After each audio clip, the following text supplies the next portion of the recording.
Dr. Richard Sweeney, thank you for joining me today. You're more than welcome. Happy to be with you, Daniel.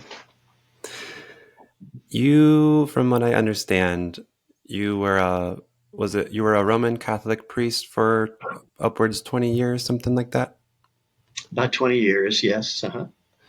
And you're also a Jungian psychoanalyst or a Jungian Correct. analyst.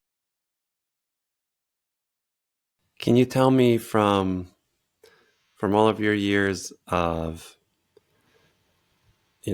20 years of being a Roman Catholic priest and being a Jungian analyst, can you tell me what you've kind of arrived at in terms of what is the meaning of life? Nice, simple question to start with. Yeah. Yes. Um, well, um, I guess I would say this. I was a Catholic priest for about 19 or 20 years. As part of that, after being ordained, I'm very much interested in trying to be present to people in their own lives and their own life stories and journeys. And I was fortunate enough, I was invited to go out and do doctoral studies in Berkeley, which is a place I chose because of their interdisciplinary program. And I was studying psychology and spirituality and the interface between the two. And there I encountered C.G. Jung, the thought of Jung and Jungian psychology, which I found a lot of resonance with. Largely because Jungian psychology, as I perceived it, is predicated on the assumption of a source of wisdom and guidance at work in our being, in our own being, that manifests psychically. He called that the transcendent or the transcendent function. So that notion that there is something at work in our being that seems to usher us, sometimes propel us, compel us toward fuller realization of who we're called to be in the world. That spoke to me, resonated with my own experience. And so I continued as a priest for 20 years, taught at a theology school for some years, taught pastoral psychology, ethics, spirituality, but increasingly found that as the Roman Catholic Church started to become more resistant to dialogue, debate, openness to other traditions, openness to even the revision of some of its own teachings and laws, I began to feel that this is becoming too restrictive, and I don't think I can remain a official representative of the church without that degree of openness. So it was in a sabbatical from my theology teaching that I went off to Zurich and processed my own decision to leave the active ministry then. But I think the commonality that extended between the priesthood years and my years since has been the importance of, for all of us, of discerning and following the Spirit as best we can understand it, with the notion that there's something at work that calling us into life and calling us to live our life authentically and meaningfully as best we can figure out, knowing full well that that's going to keep evolving in our own understanding. And that was sort of what I saw my ministry as a priest about. I used to do a lot of spiritual guidance and spiritual direction. And in working as a Jungian analyst, in some ways, it's the same work with a little, hopefully, deeper psychological understanding. But nonetheless, I like the way Jung puts it, where he says in Memories, Dreams, and Reflections, his autobiography, he says, as best he can discern it, the meaning of life or the purpose of life is to bring a bit more consciousness into existence. That in the living of our own life, hopefully we're bringing a little bit more consciousness. That is to say, consciousness of really promotes well-being in the universe, in oneself, and among all people. That we're gradually coming to more of a sense of what actually facilitates that, and that's what we're trying to bring in the world, in our own individual particular way. So I guess Mm. that's how I would see it. Yeah. Yeah. The development of consciousness, you said it's best understood as I kind of like the coming to an awareness of our part and what we play in either the suffering or the well-being around us, and making that conscious choice to increase well-being type of thing. Is that Yes, accurate? yes. Yeah, Jung talked about it as wholeness. He feels that that's the underlying impetus within the psyche, is the movement toward wholeness or self-realization. But it's not just individually. It's seeing more and more that one's own well-being is connected to the well-being of everyone else and the cosmos as we experience it. So, yeah. Hmm. There's and trying to piece some of this together. I'm Mhm. gonna fumble a little bit here. Yeah. Hey, why not? Um, yeah, yeah. Um, I was listening to this podcast about kind of way, way, way, way long ago. We kind of just acted out our impulses and we were compelled, and we lived without thinking through things a whole lot, realizing that what I'm doing is contributing to this difficulties. And then once we became a little bit more conscious, we started to realize, like, oh, I actually have a choice here. And by continuing to make the choice I'm making things worse. So I'm going to make a different choice. And kind of like that raising of consciousness to where you can see what you are doing and how your choices are impacting those around you, and understanding that the way that you affect those around you is going to come back to you. To me, that takes, would you say that it takes knowledge, or is it wisdom, or what is it that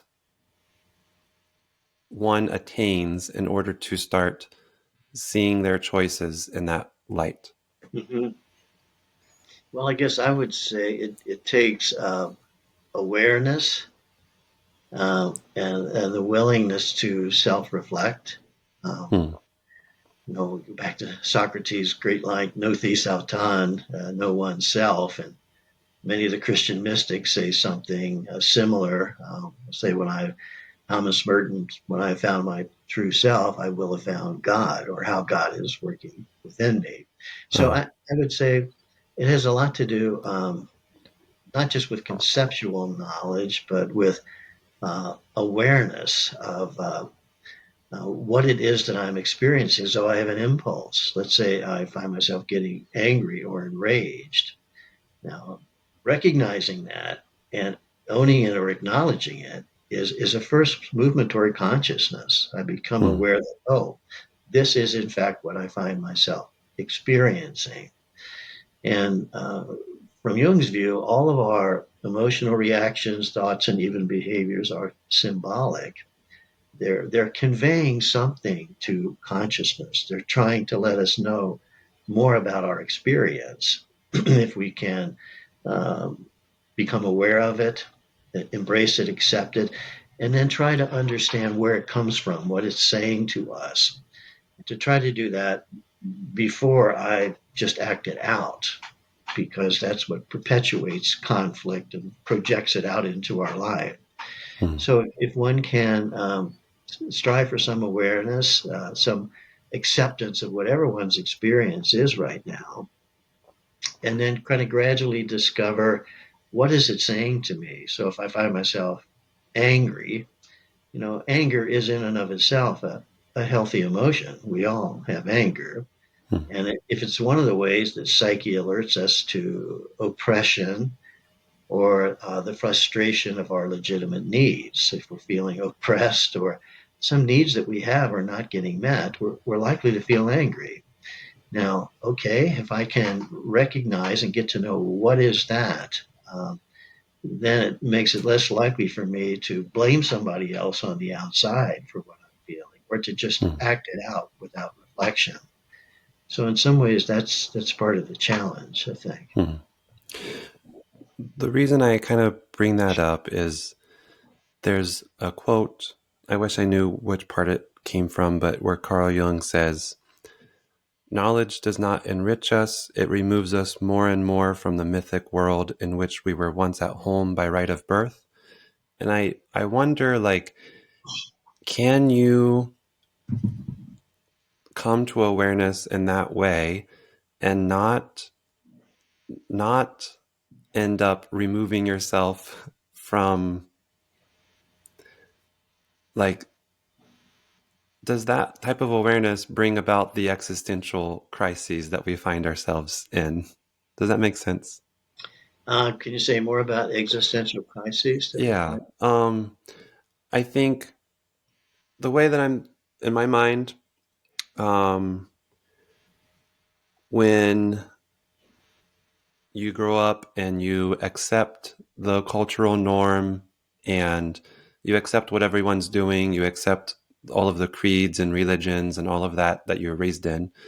And in my mind, kind of awareness, if you start down the rabbit hole of awareness, let's say, and you start questioning everything that you're doing, you start questioning everything that everyone else is doing, trying to increase your awareness, does it ultimately lead to, is that what's kind of led people to be cynical or skeptical or uh, does that make sense?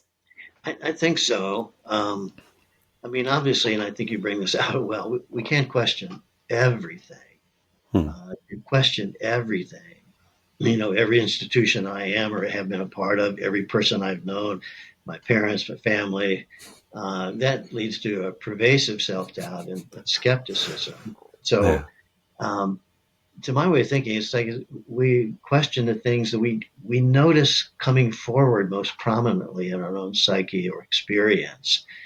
Um, Usually, the psyche reveals to us through our emotions, our unchosen thoughts or fantasies, repetitive conflicts, kind of alerts us to where the questioning is right now in our own experience. And then trying to attend to that. But right on the other side of the questioning is the search for what resonates with me, Hmm. what resonates with my experience, what speaks to me, what have I found to be true and helpful and trustworthy. And so that's always there on the other side of the questioning or the doubt or the searching. You know, Dante had this great line in the mid years of life. I found myself lost as if in a dark wood. So the things that used to make sense to him, some of them weren't. They didn't seem quite as infallibly so, or the ultimate and singular value. Hmm. They were fading in some ways, and that's part of the life journey for us. Yeah. But that's just part of the process of coming to know what resonates now, what speaks now, and maybe one discovers all the trustworthy, compassionate, loving people who have been significant in my life, and I keep coming back to that experience. That's the trustworthy experience, for example. Hmm. So again, just we can't question everything. That becomes overwhelming. You know, we can only deal with so many issues in our life, but the ones that seem to be uh, central for us are the ones that keep coming up most frequently. You know, when I stepped away from being a Roman Catholic priest, and I had valued a lot about being a priest for 20 years, but I was getting more and more dreams that were showing me on a collision course with certain teachings that I couldn't give complete assent to.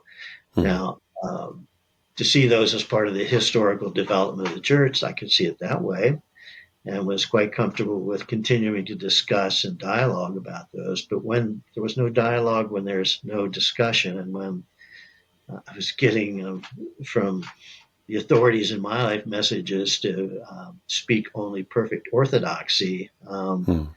well, at that point, the real spiritual search comes to an end. So that I couldn't do. Yeah. But So I think we let the psyche kind of guide us in terms of what seems to be the focal point for our own questioning. Are you familiar with A Confession by Leo Tolstoy?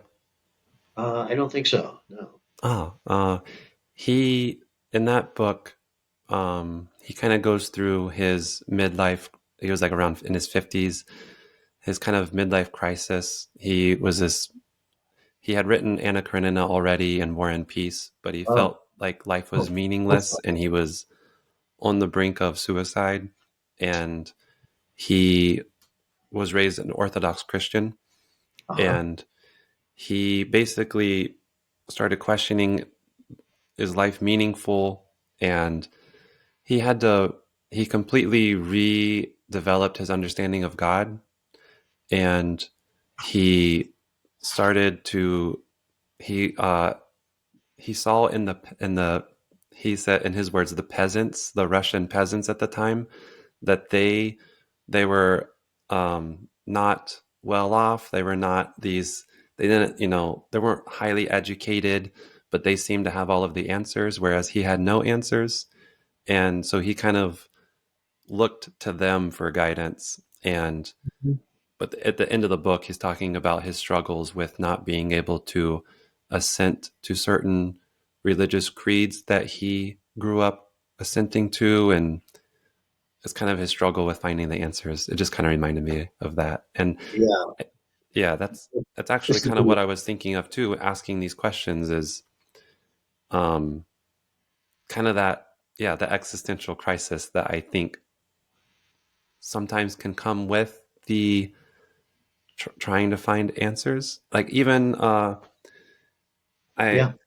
I pulled up a quote from Carl Jung because I knew we were going to talk about this topic, and he he said that the meaning of my existence is that life has addressed a question to me, or conversely, I myself am a question which is addressed to the world, and I must communicate my answer, for otherwise I am dependent upon the world's answer. And he kind of goes through, it's a long portion, but he kind of goes through the idea of raising consciousness. And perhaps there's a question that his ancestors were not able to answer, and he's here to try and figure out the answer. And I hadn't read that in a few years. And from what I remember taking away was, in my mind, he was saying that the meaning of life is to develop knowledge and to come up with answers that humanity hasn't been able to come up with so Mhm. far. But I'm kind of wondering, is that his own personal, like, the meaning of my existence is this, but maybe for other people, it's not about coming up with an answer. I was trying to understand, like, is developing consciousness about coming up with answers, or is it trying to actualize a full experience in the world? You know what I mean?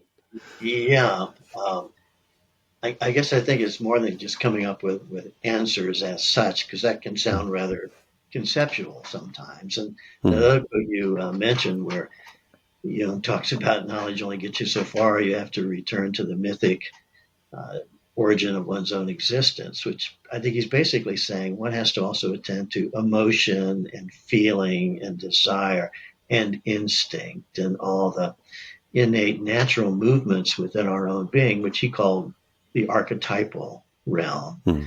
And sometimes when we're in the midst of a search and an existential crisis, coming back into relationship with the basic elements of life, food and family relationships and love, support for one another.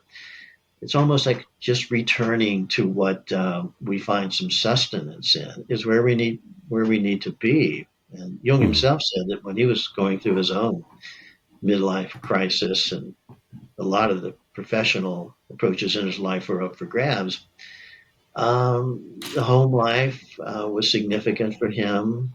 And being at home, sometimes going out on Lake Zurich in his boat, somehow staying in touch with the things that felt pleasant or felt nurturing in a way. and is where we need to go.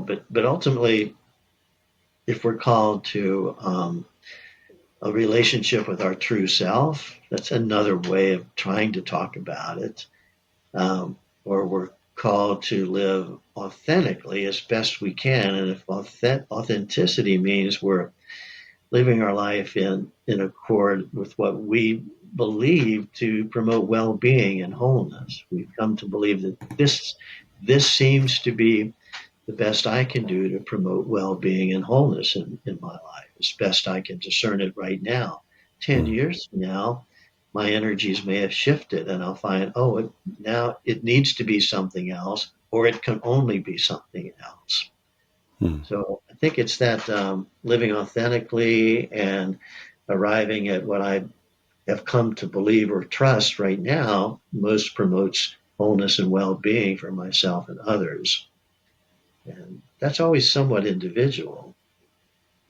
yeah. Do you can you define wholeness from a Jungian perspective? Mhm. Well, I would say that wholeness is the fullness of what one can be in the world. It's being as whole as one can be. I don't think any of us ever completely, absolutely achieves wholeness, but wholeness is sort of a process. It's trying to live with as much integration and embracing of who we are as best we can understand it. So it means sometimes coming into relationship with aspects of ourselves that we don't care for that much, which is, of Mm, course, what Jung called the shadow, everything that we would prefer not to be, but also is there, like angry, tired, exhausted, imperfect, weak, jealous, anxious. But being able to embrace those components of ourself and get to know what they're saying to us, that's part of wholeness as well. mm, So it's really the process of coming into the entirety of one's self, and which aspects of ourself are important now will be revealed to us in our experience. We find the things that was on our mind all the time we can't get out of our mind, or the repetitions that keep happening in our life, maybe like overworking or pleasing others has such an insistency. Oh well, maybe I need to get to know more that part of myself and how helpful or unhelpful it may be. mm. Do you think the it seems like so you've got the individual and their perhaps path, and then you have humanity as a whole and their path, and it seems that generalizable might be that the purpose would be to increase well-being and help one another and realize that we're all part of the same picture. Um, Outside of that, like the way that we go about doing that, is that generally individual, or are there some like this transcendent function or this part that drives us toward wholeness? Is it going to have a common theme? Does that make sense? A I common way think, to get um, there. yeah, I think from Jung's point of view, certainly as I understand you, and he called the movement toward wholeness individuation. That was the term he used for that. It's sometimes a little bit misleading because it sounds too individual. Hmm. Because the movement toward wholeness is never purely individual. That we are in relationship, with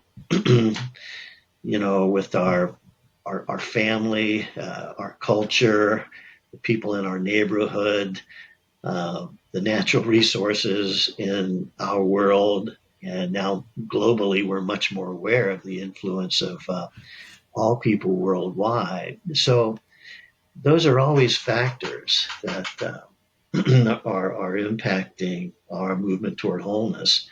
And I'm inclined to think that, and I think Jung says this in his later writing, especially, that the more one grows in consciousness, the more compassion increases, the Hmm. feeling with others or just the awareness of others is more is more present, and more of a sense that my own way of being does have relevance for others. How I am affects the people I'm in the grocery store with, or driving my car down the road, and how I relate to all those other persons, and how I spend my time and my money. All of that, you know, has implications beyond oneself. Yeah. The the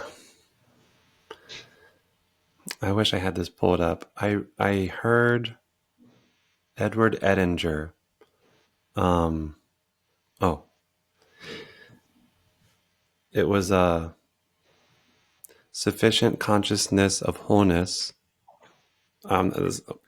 So it's about sufficient consciousness of wholeness during this ego lifetime, and making of a permanent deposit of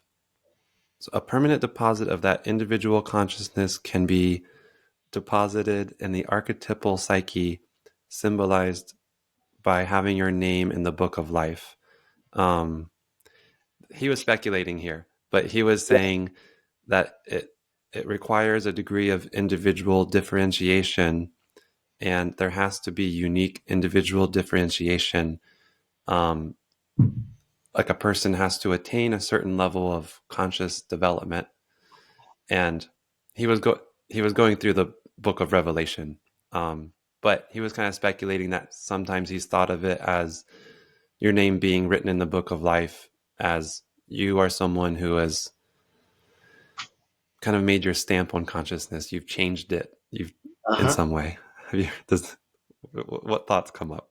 Yeah, I think I certainly would agree with that idea that at times Edinger and other Jungians will say that uh, our own path toward consciousness or living of our life contributes to the collective unconscious, which is this strange term in Jung where he basically is talking about the repository of all the experience that's been part of human existence that we encounter at times psychically within ourselves. And Hmm. uh, with the way we will live our own lives, we're actually contributing to that. So we've hopefully brought a certain degree of consciousness into the human experience that wasn't as much there before. And that's true because of the particularity of each one of our lives. I mean, Hmm. nobody lives the life any one of us lives. Nobody lives in the historical situation, the family situation, with whatever attributes we have and whatever woundings we've sustained. And in the midst of all of that, we make choices. And so it's a life that's completely particular to each one of us. And to whatever extent we've grown a bit in understanding how to be in the world in a way that really promotes well-being, we leave that even after we leave this form of existence, that contribution is still made in the collective psyche. It's kind of hard to grasp how that might be, but I think all of us know that we may have relatives that go back a generation, two, three, or four, and sometimes they get talked about in the family, or Hmm. we may get a dream and someone shows up in the dream.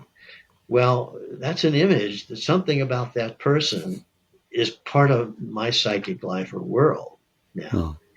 And that happens. Or we may have a dream where, gee, some friend of mine in the third grade shows up in this dream, and I haven't talked to that person in 30, 40 years. But something of my experience with that person is still affecting me, or it wouldn't show up in my dream. So the fact that our contribution to life lives beyond our physical existence as we understand it, I think that becomes evident at times in ways we don't fully grasp. Hmm. So yeah. Yeah. There was I wanted to ask you a little bit about um, Jung talks about Christ as being a symbol of the self. Hmm. And I was thinking through, I brought up with you during a phone call that we had about, I wanted to talk a little bit about the relation of the ego to the self and how that relates to sacrifice. Um, and I was thinking, have you heard of like either near death experiences or even Jung's kind of metaphysical experience, where people perhaps they go off, they leave their ego self, and then they're about to enter, eternity, let's say, Yeah. and then it's, well, you need to go back. There's still something for you to do, and and then they come back. Um, Part of me was thinking of, and I might be thinking about this wrong, but part of me was thinking about that type of an example, and in a lot of ways, let's say the self has developed the ego, like the ego is the son of the self, and the ego is here without like the ego is what brings about development and is able to attain a certain level of conscious awareness that the self could not complete without the ego. And I was thinking in a lot of ways it's as if the self is sacrificing so that the ego can come into existence. And I was thinking of Jesus as symbolic of the self, and Jesus sacrificed to the Romans or to the world, and that could be like the ego. But does that make sense to you? Kind of the self sacrificing itself to the ego in order, Well, yeah. I guess I might put it a little differently that sometimes the self allows the ego to be about what it's about. And Hmm.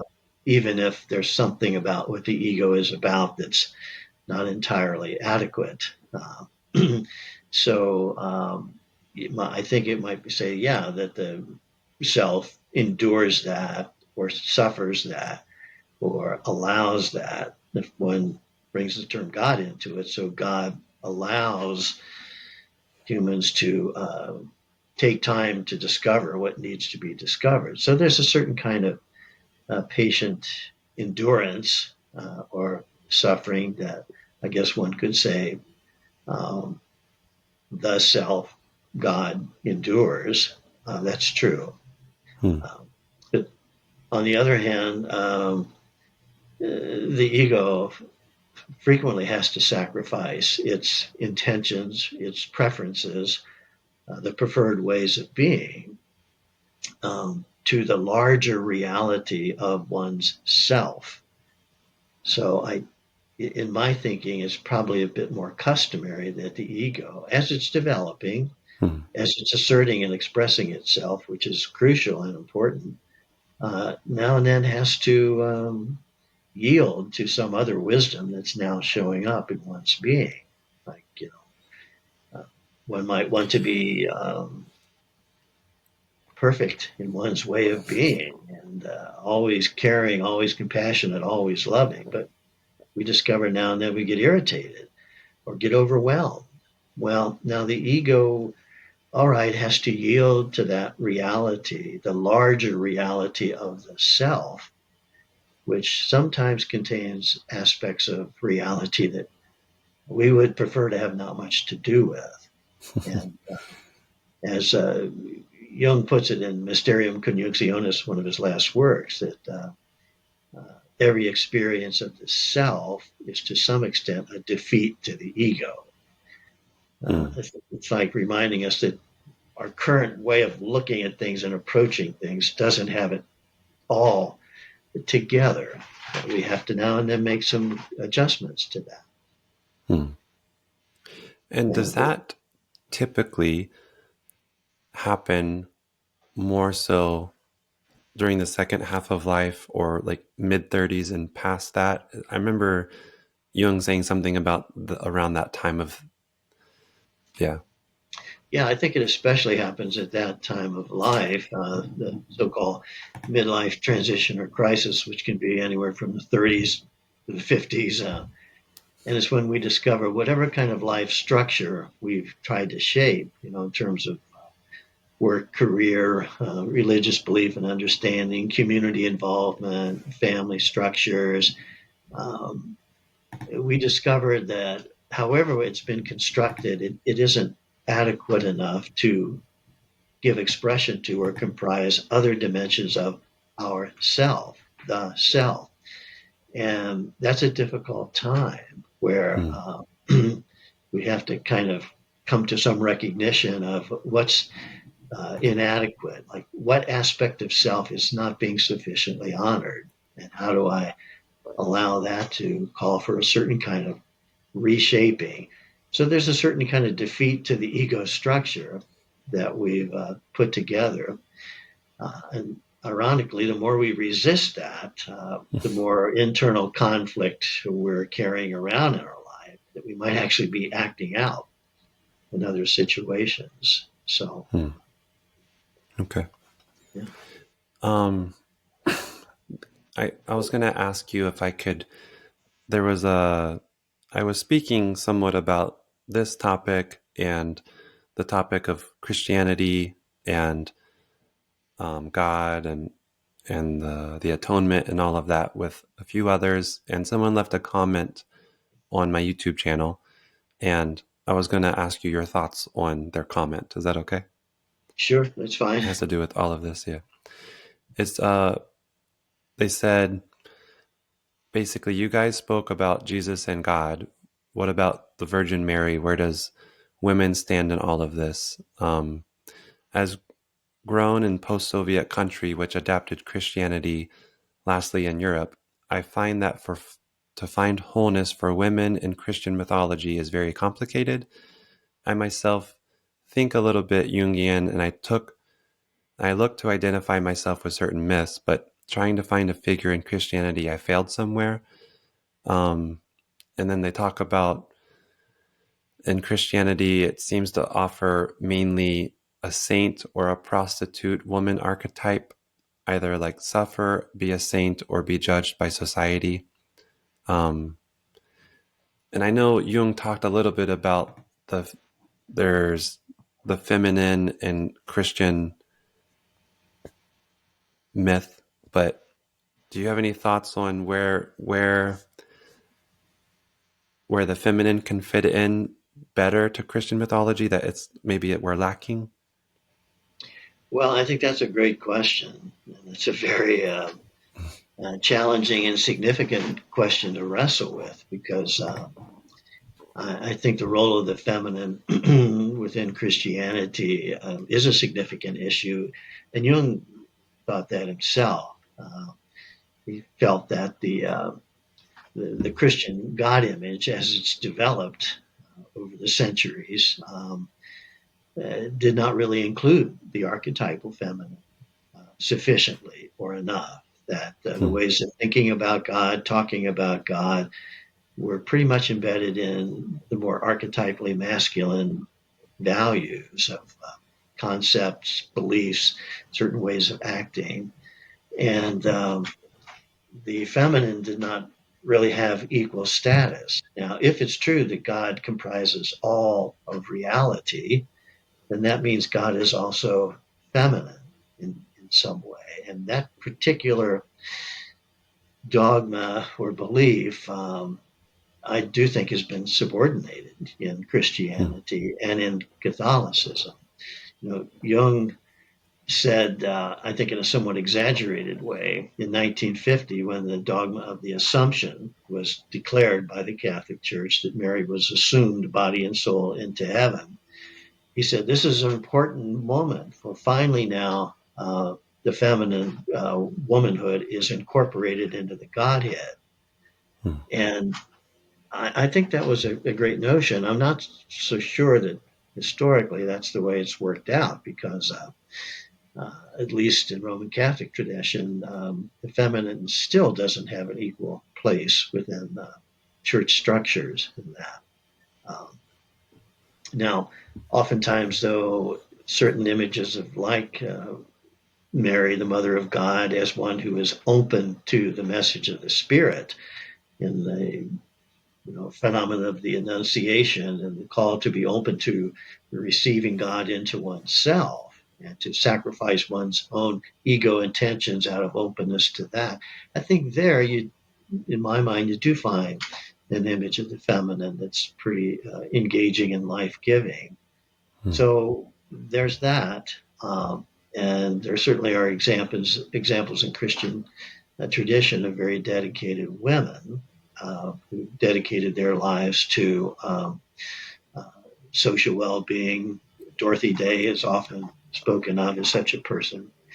But admittedly, I think it is also true that when you look at the canon of the saints in the Roman Catholic tradition, most of the women there are virgins or religious women. You don't find a lot of reference to married women. So Hmm. I think it is a place where incorporating, affirming, and valuing some of the examples of women throughout the centuries is something that still needs to happen within Hmm. the church in a way.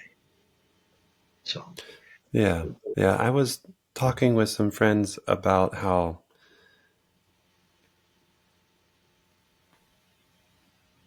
I think there's not a whole lot of stories or examples throughout the Bible or within our Christian tradition of how to be married and raise children, which is like what a lot of us are trying to do. And it's like you go to church and maybe you go through, it depends on what kind of church you're going to, but maybe you go to Catholic Mass or you go to a Protestant church and you learn about, Paul or Jesus, and they tell you to go forth and carry your cross, but they don't, it's not, a lot of times it's not relatable to 2025. We have 3 kids. What do we do on our day to day? I feel like there's a lot of gaps. well, I think you're right, and I think this relates to what you were talking about, or we were talking about it. Adding something to the book of life or the collective unconscious that our own Hmm. experience, just the very thing you're talking about, the need to recognize and articulate what it means to be, let's say, a woman who's following the movement of the spirit in a variety of ways in her life, and that's as significant, central, and spiritually Hmm. important as any other way of being. And maybe that's what needs to be added to collective awareness. I think it's happening more, ironically, somewhat more in civic society where women are in positions of contributing significantly in a professional or in a career, also being mothers, also being partners. Um, so the example of that is showing up culturally. Hmm. But the church, and maybe this is my bias, the Catholic Church has been reluctant to embrace that quite so much. Hmm. And just the growing awareness to know that there's something that needs to be valued much more than it has been and seen as part of the spiritual call and the spiritual path. And maybe that's what we're needing to bring to the collective unconscious in our own time. I like that. I don't. Ralph Waldo Emerson. Mhm. He wrote this. I really like it, but he basically says that you cannot surpass your model, and he was kind of discouraging having a model. Like it's good to have people that you look up to or have representations of someone who lived out this great principle, but if you have a model, you're going to be limited to the model. And I think in some ways Carl Jung, he's kind of criticized, let's say, Christians who want to say, well, Jesus carried the cross and he did all of that, and I don't have my own life to live. I need to live a life that looks exactly like his, or um kind of encouraging us toward what you're talking about, like we each have an individual life. We're not that person. What are we going to contribute today and now?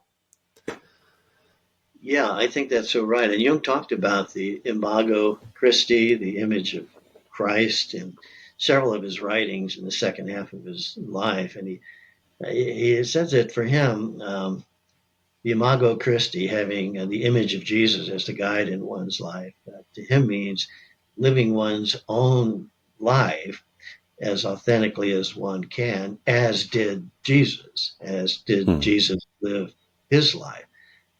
But that it doesn't mean that we pattern ourselves too narrowly and imitate Jesus in an literal way, but trying to live with maybe the same values and live as authentically our own life as he did his. And of course, it will involve some suffering where maybe at times we have to feel like we have to stand up over and against a collective message in our culture, our society, and suffer a bit from opposing that. That certainly is part of Jesus's life story. Hmm. And it may mean sometimes suffering the abandonment of one's own ego preference for the sake of a greater need in one's family or in one's neighborhood or something like that. Yeah, that's again that I think I know people who were reluctant. They wanted to get married, but they grew up in the church and they were reluctant to because for them, a true Christian is someone who's going to, like Paul encouraged, I'm not going to quote this directly, but Paul basically encouraged you to stay single because someone who's single can live wholeheartedly for the mission of the gospel. Um, but if your passions are too much, go ahead and get married is basically like and so I think that that's exactly what you're talking about is people can, well, I want to follow Christ or I want to live my life like he did and he was single and how am I and if I have a family, how am I going to go out here and do all of these things? And that's that's where I'm Yeah. that's where the gap is. The it's yeah. Well, that's a real challenge. But in my mind, looking at it that way, even with that Pauline passage, which I don't think is one of the greater messages from Paul, and we don't, in my view, find absolute wisdom in every aspect of the New Testament or the Hebrew Scriptures. There's a lot of wisdom there, but there's also cultural bias that shows up now and then. But be that as it may, it seems to me that to forego, let's say, desire for relationship and intimacy and dedicate oneself to God, if those are set up as either or, so that loving another person is contrary to loving God or jeopardizes one's love for God, then you've got a problematic dualism. It Hmm. seems to me loving God, loving other persons, loving a particular person are all part of the call to love. And each one of us discerns which way of living that feels the most right. But I think to elevate, let's say, a celibate, unmarried existence as in and of itself preferable is unhealthy, um, Hmm. in my view. It doesn't really promote well-being.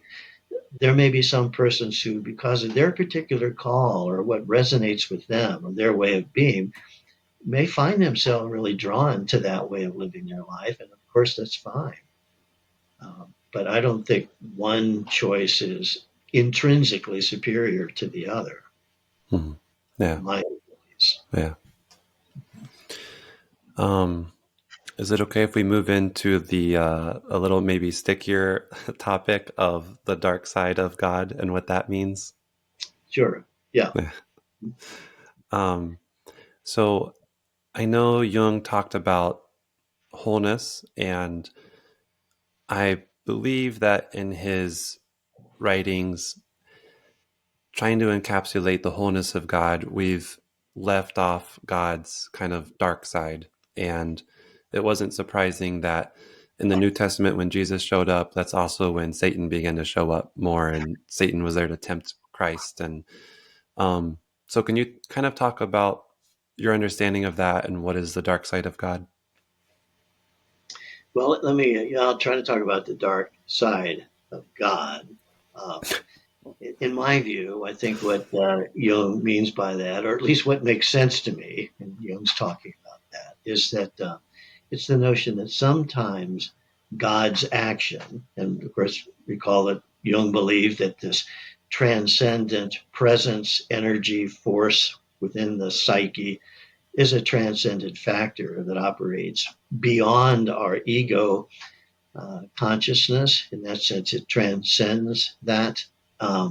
And that's why on the doorpost of his home in Mm, Kusnacht, where he lived, he had carved this Latin phrase, vocatus non vocatus deus ad erit, called or not called, the God will be there, which is we borrowed from the Temple of Apollo, really. So that notion that there is, let's say, a superior wisdom or energy moving in our being, which I think in Christian language is what we mean, at least what I would mean by the Spirit, by the Holy mm, Spirit.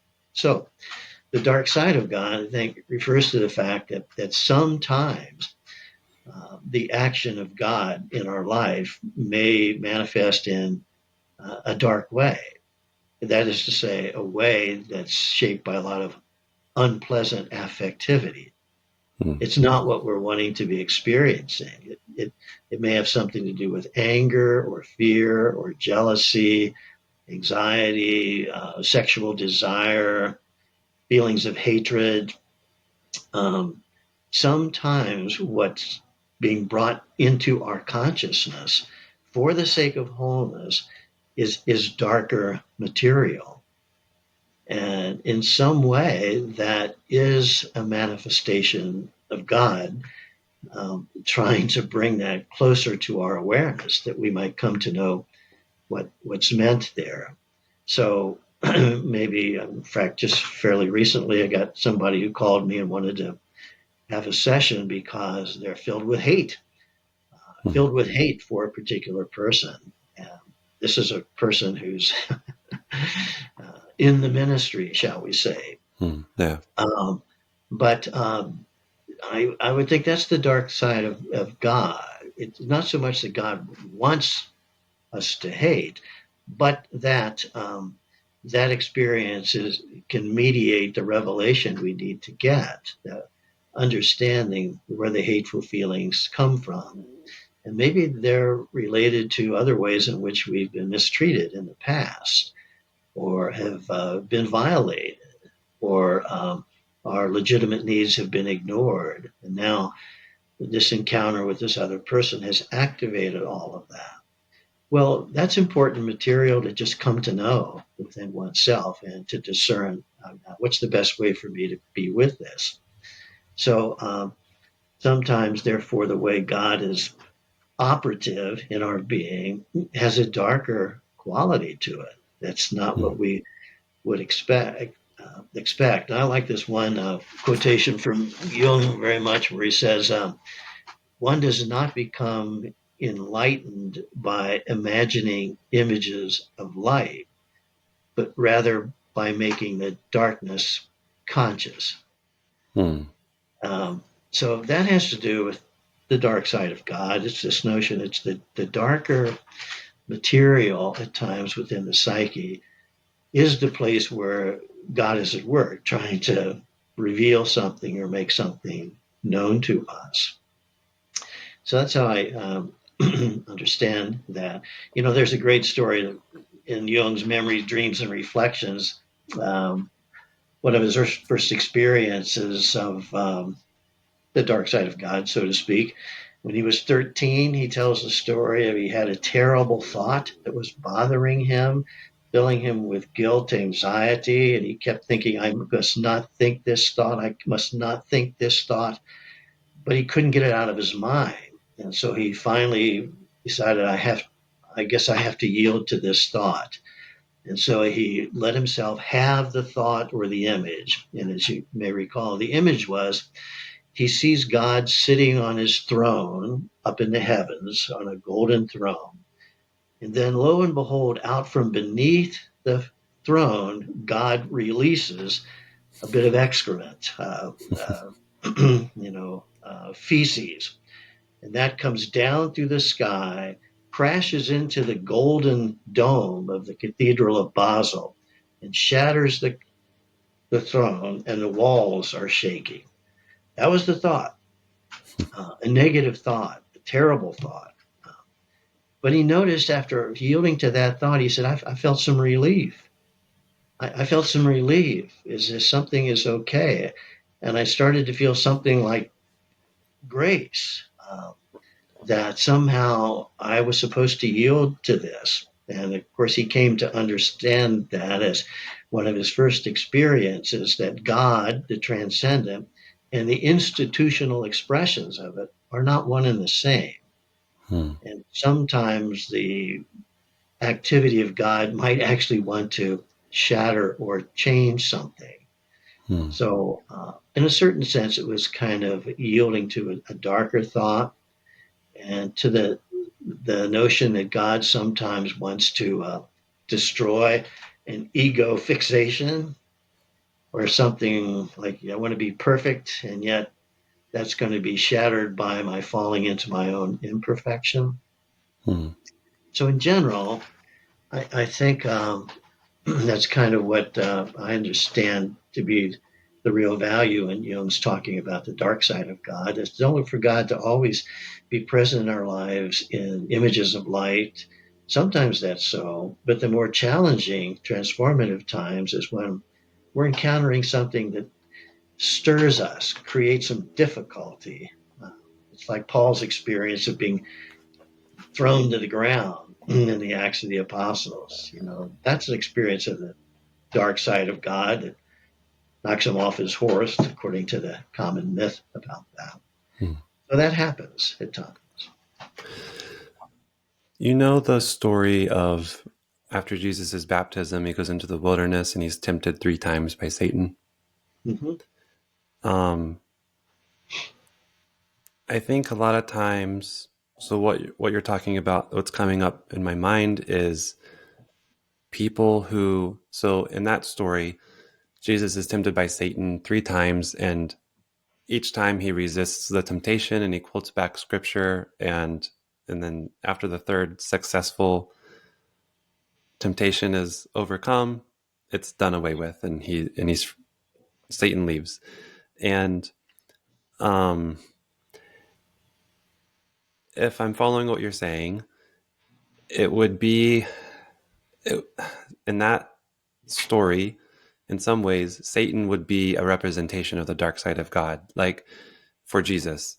Like we Yeah. might have, we might be hungry in the wilderness, and we know that we're here for a certain mission, and we might be tempted. Oh, just just do this. You can roll over this world, just forget God, bow down to me instead. We might have these thoughts, and I wonder that if we I think a lot of times Christians can assume that any negative thought, any negative feeling, hatred, it's a lot depends on this, but I think that sometimes Christians can just attribute that to Satan or and even, the sinners, the Jesus prayer, like Lord Jesus Christ, have mercy on me, a sinner, like trying to get these thoughts out of my head.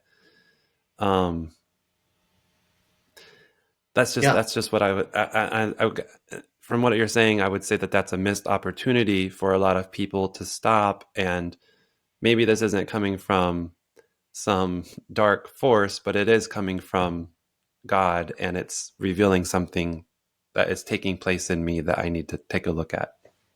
I think that's right. I think Jesus was encountering, as the temptation goes, some things you could well imagine someone would be wondering or thinking, that there's a way I can to get to the top of various kingdoms in the world, or to have all of your needs met.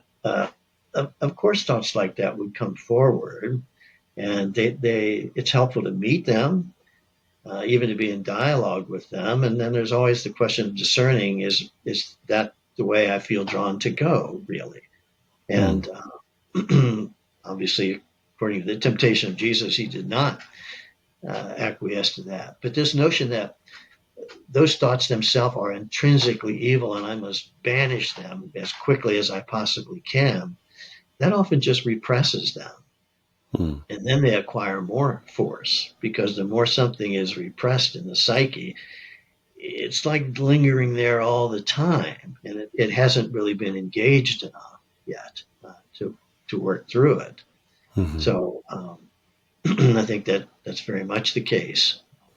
If I you don't Yeah. mind my telling, there's a early Christian classic, the Life of Saint Anthony of the Desert by Athanasius. Bishop Athanasius is often considered one of the first spiritual classics. Tells the story of Athanasius of Alexandria, who was a bishop, holy man.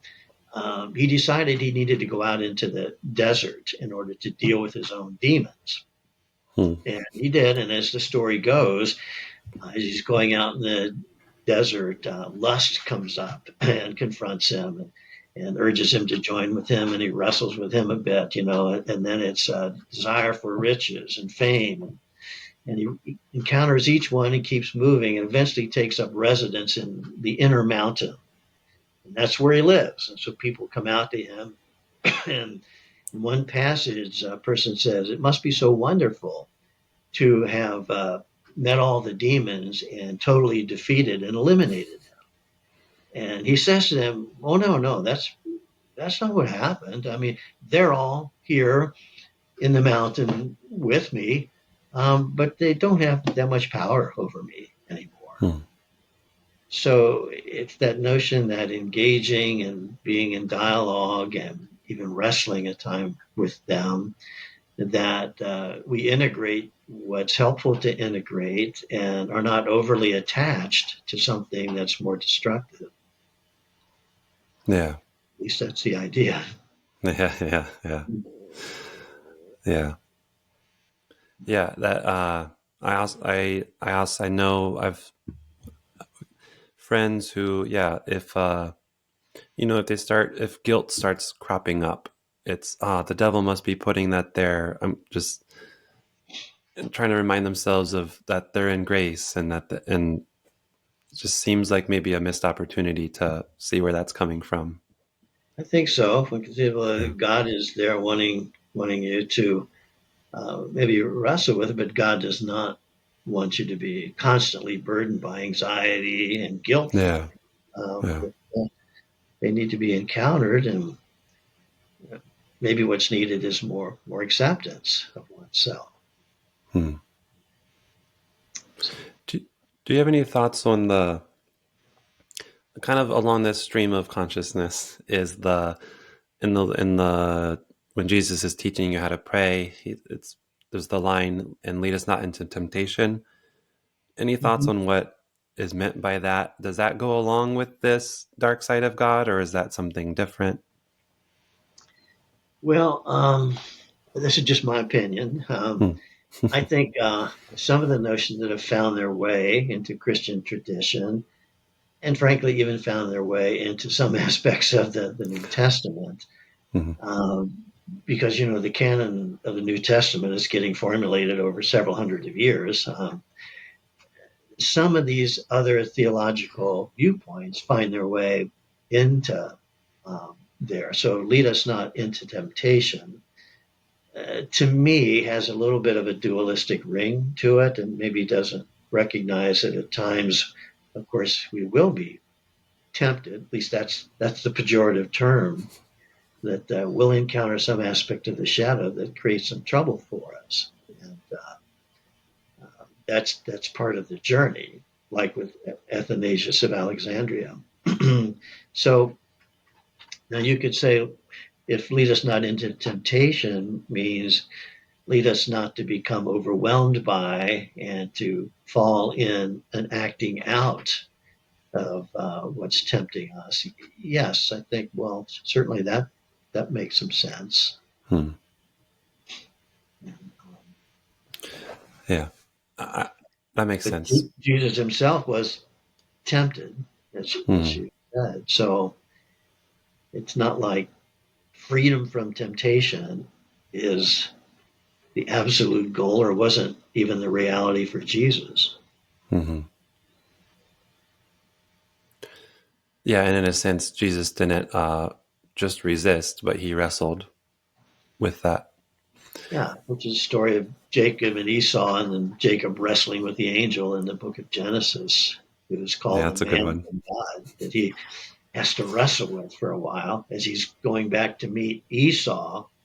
And in my view, no doubt, feeling guilt and anxiety about having stolen the birthright from Esau with the help of his mother. And now, as he goes back to try to meet him, he's filled, one would think, with fear, anxiety, and guilt.